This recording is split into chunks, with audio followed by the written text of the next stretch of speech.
Sorry to keep you waiting a few minutes.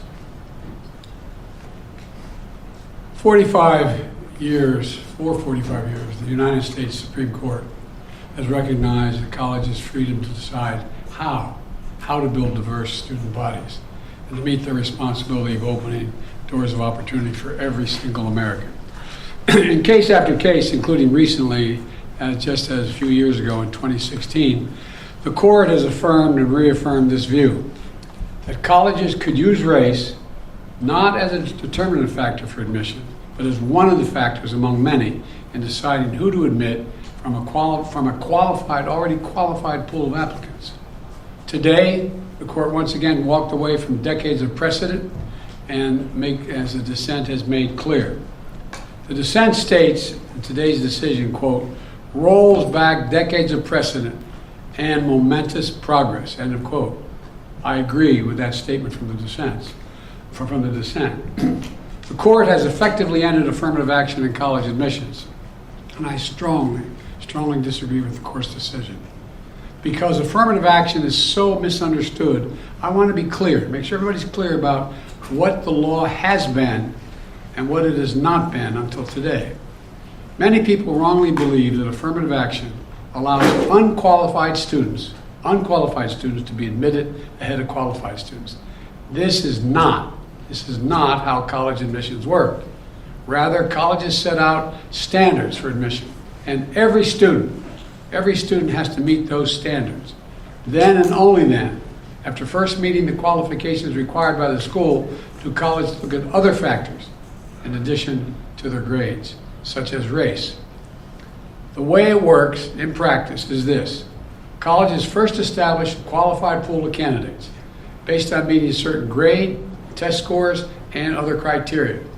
Then and only then, it is from this pool of applicants, all of whom have already met the school standards, that the class is chosen after weighing a wide range of factors, among them being race. You know, I've always believed that one of the greatest threats of America, and you're tired of hearing me say it, is our diversity. But I believe that. If you have any doubt about this, just look at the United States military. The finest fighting force in the history of the world. It's been a model of diversity.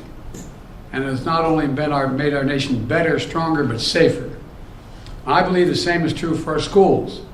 I've always believed that the promise of America is big enough for everyone to succeed, and that every generation of Americans, we have benefited by opening the doors of opportunity just a little bit wider to include those who have been left behind. I believe our colleges are stronger when they are racially diverse. Our nation is stronger because we are tapping into the full range of talent in this nation. I also believe that while talent, creativity, and hard work are everywhere across this country, not equal opportunity. It is not everywhere across this country. We cannot let this decision be the last word. I want to emphasize, we cannot let this decision be the last word. While the court can render a decision, it cannot change what America stands for. America is an idea unique in the world, an idea of hope and opportunity, of possibilities, of giving everyone a fair shot, of leaving no one behind. We've never fully lived up to it, but we've never walked away from it either. We will not walk away from it now. We should never allow the country to walk away from the dream upon which it was founded. That opportunity is for everyone, not just a few. We need a new path forward, a path consistent with a law that protects diversity and expands opportunity. So today I want to offer some guidance to our nation's colleges as they review their admission systems after today's decision. Guidance that is consistent with today's decision. They should not abandon, let me say this again, they should not abandon their commitment to ensure student bodies of diverse backgrounds and experience that reflect all of America. What I propose for consideration is a new standard, where colleges take into account the adversity a student has overcome when selecting among qualified applicants. Let's be clear, under this new standard, just as was true under the earlier standard, students first have to be qualified applicants. They need the GPA and test scores to meet the school's standards. Once that test is met, then adversity should be considered, including a student's lack of financial means, because we know too few students of low-income families, whether in big cities or rural communities, are getting an opportunity to go to college. When a poor kid, maybe the first in their family to go to college, gets the same grades and test scores as a wealthy kid, whose whole family's gone to the most elite colleges in the country, and whose path has been a lot easier. Well, the kid who faced tougher challenges has demonstrated more grit, more determination, and that should be a factor that colleges should take into account in admissions, and many still do. It also means examining where the student grew up and went to high school. It means understanding the particular hardships that each individual student has faced in life, including racial discrimination that individuals have faced in their own lives. The court says, quote, "Nothing in this opinion should be construed as prohibiting universities from considering an application's discussion of how race has affected his or her life, but be it through discrimination or inspiration or otherwise," end of quote. Because the truth is, we all know it, discrimination still exists in America. Discrimination still exists in America. Discrimination still exists in America. Today's decision does not change that. It's a simple fact. If a student had to overcome adversity on their path to education, college should recognize and value that. Our nation's colleges and universities should be engines of expanding opportunity through upward mobility. But today, too often, that's not the case. Statistics, one statistic, students from the top 1% of family incomes in America are 77 times more likely to get into elite college than one from the bottom 20% of family incomes.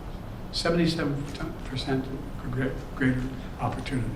Today, for too many schools, the only people who benefit from the system are the wealthy and the well-connected. The odds have been stacked against working people for much too long. We need a higher education system that works for everyone, from Appalachia to Atlanta and to far beyond. We can and must do better, and we will. Today, I'm directing the Department of Education to analyze what practices help build a more inclusive and diverse student bodies and what practices hold that back. Practices like legacy admissions and other systems expand privilege instead of opportunity. Colleges and universities should continue their commitment to support, retain, and graduate diverse students and classes. And companies who are already realizing the value of diversity should not use this decision as an excuse to turn away from diversity either. We can't go backwards. I know today's court decision is a severe disappointment to so many people, including me. But we cannot let the decision be a permanent setback for the country. We need to keep an open door of opportunities. We need to remember that diversity is our strength. We have to find a way forward. We need to remember that the promise of America is big enough for everyone to succeed. That's the work of my administration, and I'm always going to fight for that. And I want to thank you all. And I know you've been told I have a helicopter out there waiting to go up to do an interview in New York. I'll be talking more about this live interview. But thank you very much, and we're going to have plenty of time to talk about this. But we're not going to let this break us. President Biden, the Congressional Black Caucus said the Supreme Court has thrown into question its own legitimacy. Is this a rogue court? This is not a normal court. Should there be term limits for the justices, sir? Okay, thank you all, everyone, for your this all indoors for departure right now. So if everyone wants to do it quickly, safely,